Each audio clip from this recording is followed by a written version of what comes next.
If you don't want to be killed, do not come to Polish border. If you don't want to be pushed back, do not come to Polish border. Recently, Poland has been taking a tough stance on immigration, and it's got everyone talking, even sparking protests.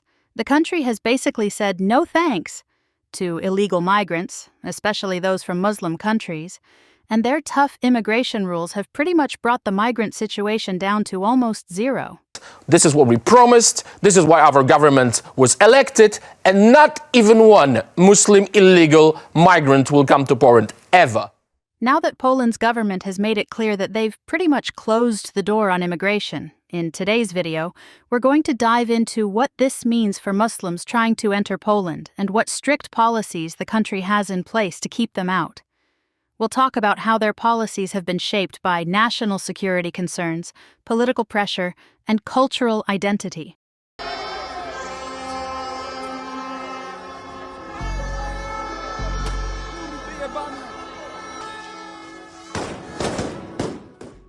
Refugee rights activists have had enough and recently called out Poland's government for beefing up security along the Belarus border. If you don't know what the Belarus border is, here's a brief history about it. The Poland-Belarus border, established after World War II, spans roughly 400 kilometers and separates Poland, a NATO and EU member, from Belarus, which is closely allied with Russia. Prime Minister Donald Tusk has stated that Russia's invasion of Ukraine has increased the need to strengthen Poland's border, given the unpredictable situation. Since Belarus is pretty tight with Russia, Poland has got its eyes wide open. They're trying to prevent Belarus from pulling a Russia move on them. But let's be real, we all know what this border is really for. It's not just about keeping Belarus at bay, it's about keeping migrants out, especially Muslim migrants. Just recently, Dominik Tarczynski, a Polish politician and journalist, revealed in an interview the measures the government has taken to stop migrants from trying to cross the border. Our parliament passed a law that we can use live bullets now. So if you want to come to Poland, you will be killed. The Polish government's policy of pushbacks, basically turning migrants away at the border, was started by previous leaders, and it's still very much alive. Beata Szydło, Prime Minister of Poland from 2015 to 2017, is the one who got this ball rolling when the Law and Justice Party came into power. The Law and Justice Party is known as PiS, short for Prawo i Sprawiedliwość. Say that 3 times fast, I dare you. And just when you thought it might ease up, in comes Mateusz Morawiecki, who took over as Prime Minister in 2017, and he kept the train going. His message was crystal clear. Poland has got to protect itself. But it's not just these prime ministers running the show. We have Jarosław Kaczynski, the leader of the PiS party, who is not technically the prime minister. But make no mistake, he is the one pulling the strings behind the scenes. You know that friend who doesn't drive but always tells you where to turn? Yeah, that's him. I want to preserve it. I want to nurture it. I don't want it to be destroyed by Muslim migrants coming from the Middle East or from Africa. You might wonder, why is Poland so concerned?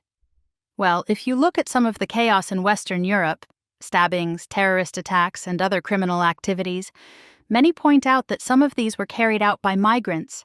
For example, in Brussels in 2024, there was a tragic knife attack by a migrant that left multiple people injured. And in Paris, another attack by a migrant caused serious chaos in a crowded metro station. Poland is the only country in the European Union which we haven't had even one terrorist attack. We don't have stabbings, we don't have rapes. Poland is cautious and doesn't want to deal with what they see as avoidable security issues. And while some might call this extreme, the government stands by the idea that they're protecting Polish citizens first. It's also worth noting that Poland is a largely homogeneous and predominantly Christian country. Historically, they haven't seen large waves of immigration, so the whole concept of multiculturalism and mass migration is a relatively new challenge for them. But here's where it gets sticky.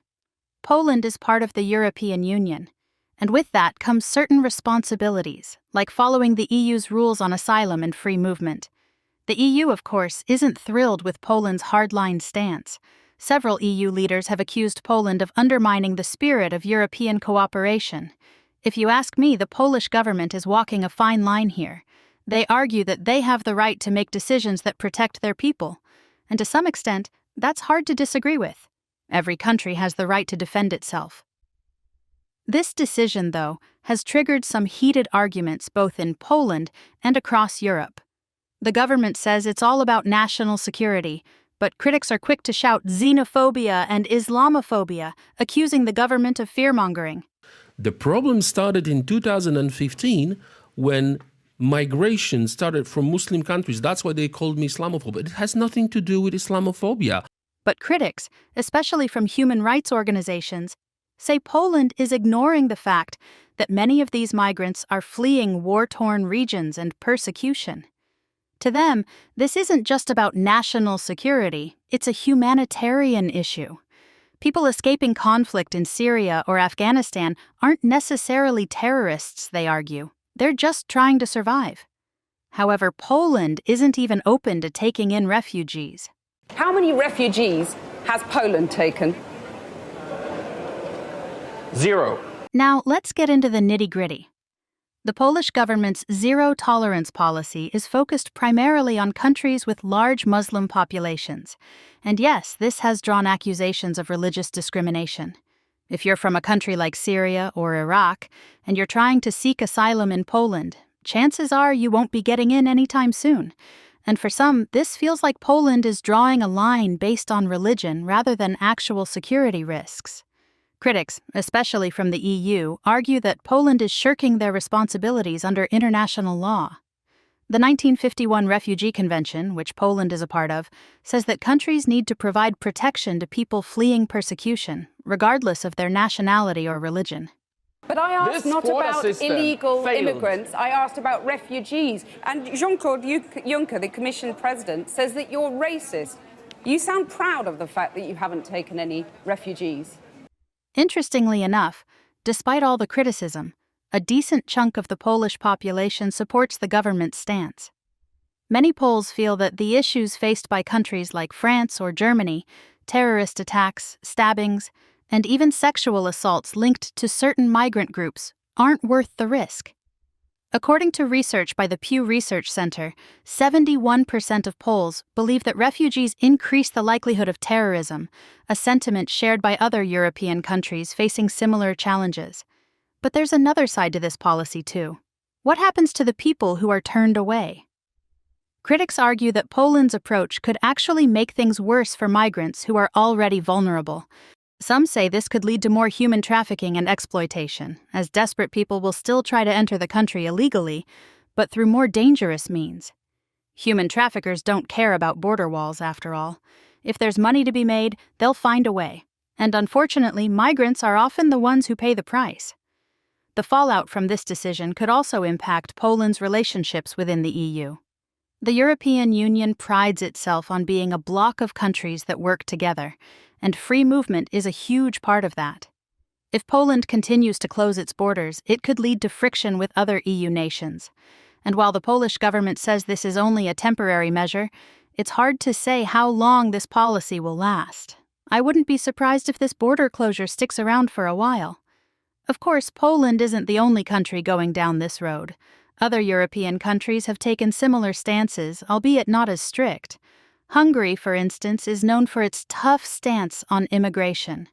For instance, Prime Minister Viktor Orban has been a vocal opponent of allowing migrants into the country, particularly during the 2015 European migrant crisis, and the country has erected border fences to prevent illegal crossings. So if somebody would like to make an attempt to create a mixed society, Christian-based with Muslim communities, and as liberals think the outcome will be something good, let's do it.